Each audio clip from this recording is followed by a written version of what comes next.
Hello, hello, hey, sweet people. Welcome to another episode of Inglês no Rádio. My name is Foster. I'm here standing up, recording podcast as my partner in crime is laying on the bed. Not actually laying. Is sitting on the bed. Alexia, how are you doing? I'm doing pretty well. What about you? I am doing well. I cannot complain. Thank you. No, that's good. But there's a but.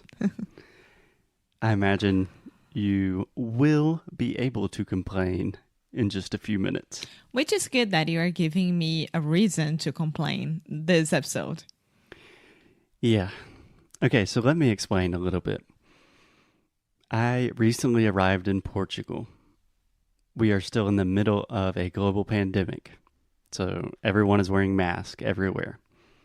I think sometimes I speak pretty good Portuguese, but the Portuguese I speak is Brazilian Portuguese. Here, they speak some crazy language that I don't know what it is, and everyone's wearing masks, and I can't understand anything. And for that reason, it's given me a lot more motivation to improve my Portuguese and just to study languages in general. And there's a lot of suffering involved. So I kind of want you to also participate in that experience. Yeah.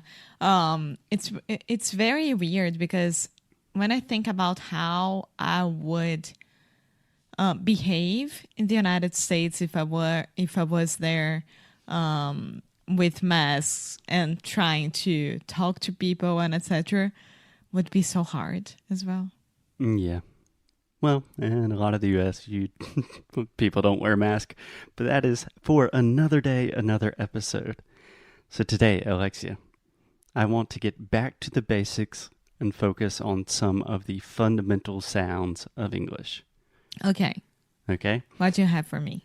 So first, when I'm talking about sounds, I am talking about anything that I do with my mouth when I'm speaking English. Okay? Uh-huh.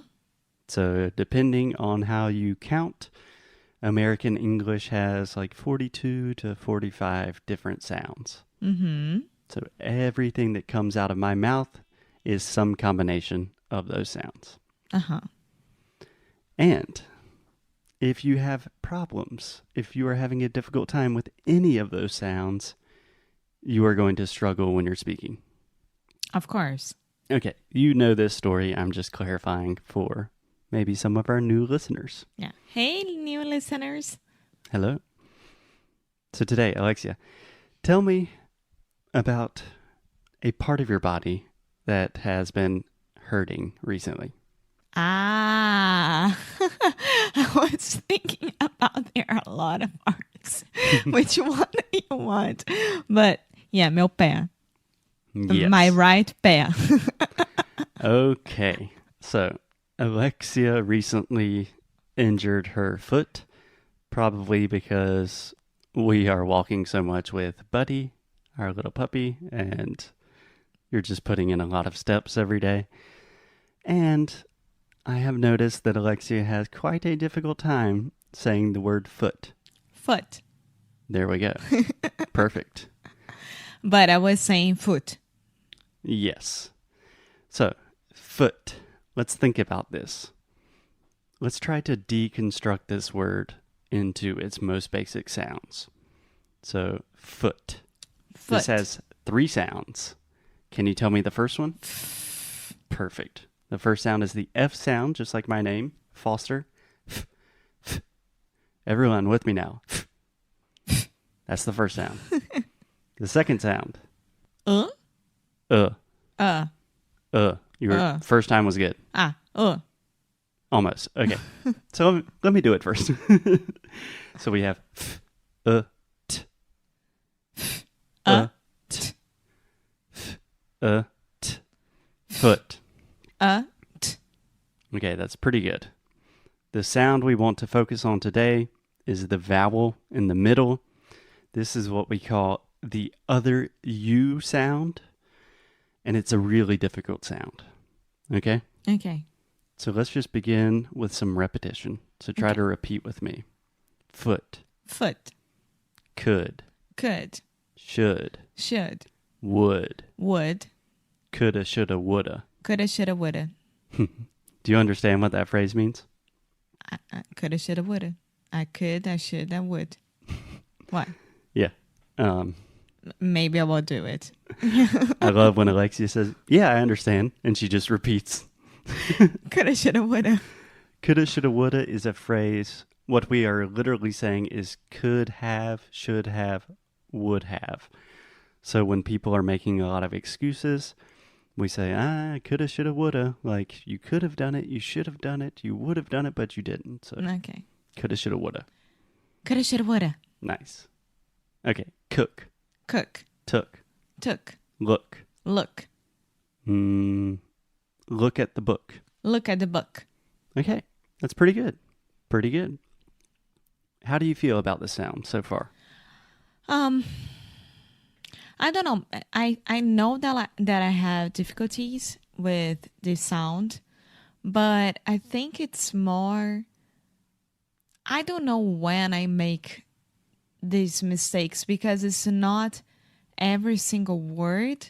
Like good, I'm pretty good at saying good. Mm-hmm. Yeah. But foot for me was a little bit more complicated. Yeah. I think the most difficult thing about this sound is simply maintaining consistency.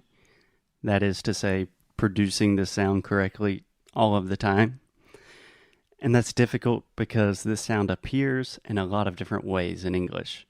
So if you think about words like could, should, would, we are writing that with an OU, correct? Mm-hmm. But in foot, good, look, took, that's a double O, right? Yeah.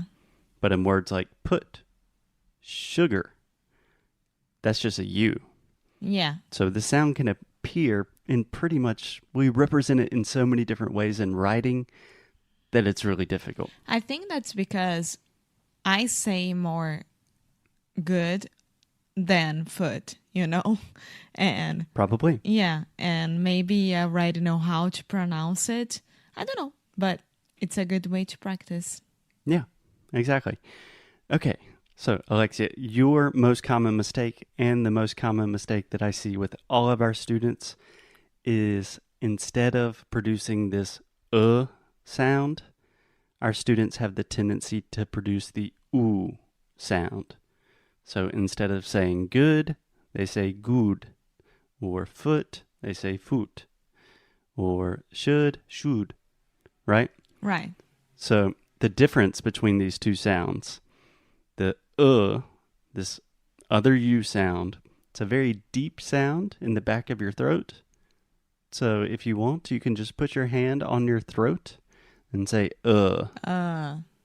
It's not it's Yeah. Do you feel that? Uh-huh. Okay. Okay, and now say ooh. Ooh. What changes when you say ooh? Como é que se diz? My mouth, and I make round lips. You make what lips? Round lips. You make round lips, exactly. So, if you think about this, when you say or you can watch me say Yeah, I don't move my lips. Right, your lips are relatively relaxed. When you say ooh, it's like you are Just going... like French. Ooh. Yes, it's like you're going to kiss someone. Hopefully only me. Ooh, ooh, Yeah. Okay, so say this for me, Alexia. Could you cook something good? Could you cook something good? Good food. Good food. Okay, that's a good example. So good food. Good food. Say it 3 times fast. Good food. Good food. Good food. Good food. Okay, perfect. So we have good. This is the sound of the day. And then we have food, which is the ooh, right? Yeah. So a lot of times I hear our students say, I love Gucci Fuji. And I'm not saying that to make fun of our students. I am saying that to say, if you say Gucci Fuji, Americans are not going to understand you. Yeah. Yeah. Good food. Good food. What about the difference between soot, suit? Huh? Soot, suit. I have no idea what's the first one. Doesn't matter. Soot? Soot, suit. Yeah, it's the sound. One you're making round lips, the last one, and the first one you're not. Okay, repeat with me. Soot, suit. Soot, suit. I have no idea what I'm saying right now. Suit, like... Suit is suit and tie. What you wear to a fancy person wears to an office. So, suit. Suit. Suit. Yes. Okay. Suit é terno. Suit. Yes. Okay. And then we have the word soot. Soot. Yes. Soot is not a very common word. But before I tell you the definition, I just want to stop and observe this moment very quickly. You can say good food perfectly, right? Yeah. Two very common words. You know what they mean. But the second I give you a word that you have not heard before, you go crazy and think, what is that? Yeah, of course. Soot? Soot? And your pronunciation just goes crazy. I thought it was, are you suing me? Suit. Yeah. Is that? No, it's not. What I'm trying to say is it doesn't matter what the meaning of the word is. What we're focusing on here is the pronunciation. Yes, teacher. So repeat with me one last time, Alexia. Soot, suit. Soot, suit. Soot, suit. Soot, suit. Yeah, so soot, not a very common word in English. But for example, if you have a fire, like in a fireplace, and then you have the ashes, you know, as cinzas. And then when they're almost not ashes anymore, and it's just like, maybe if it gets on your clothes or your bed or something, it's like, this soot from the fire. Okay. Yeah. Soot. I just could not think of another word that had that sound perfectly with suit. Okay, Alexia, putting it all together now. We're almost done. Repeat with me. Shoulda, coulda, woulda. Shoulda, coulda, woulda. I would put sugar. I would put sugar on my coffee. Okay, in that case, I would say in my coffee. In my coffee. I would put sugar in my coffee. Yeah. I would put sugar in my coffee. Look at the book. Look at the book. Look at the book you took. Look at the book you took. Look at the good book you took. Look at the good book you took. Perfect. Could you cook something good? Could you cook something good?